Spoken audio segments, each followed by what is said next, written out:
সুপ্রিয় দর্শক মণ্ডলী, আসসালামু আলাইকুম। 18 এপ্রিল রোজ শুক্রবার, জুম্মা মোবারক।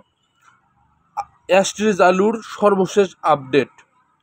রংপুর বিভাগ, গাইবান্ধা সদর এবং গোবিন্দগঞ্জ উপজেলায় আজকে আলুর দাম সর্বোচ্চ 370 টাকা মণ, সর্বনিম্ন 330 টাকা মণ।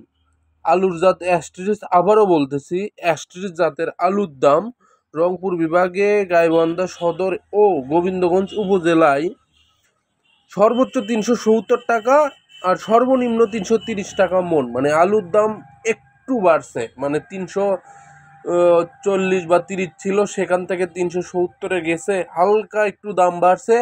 যে দামটা আসলে বাড়া নিয়ে আসলে বলার মতো কিছু নাই যে খুব বেশি বাড়ছে, তবে সম্ভবত বাড়তে পারে সামনের দিকে আলুর দাম।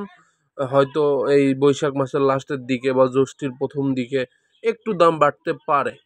সবাইকে ধন্যবাদ। ভালো লাগলে একটু শেয়ার দিয়ে অন্যকে জানানোর সুযোগ করে দিবেন। আল্লাহ হাফেজ।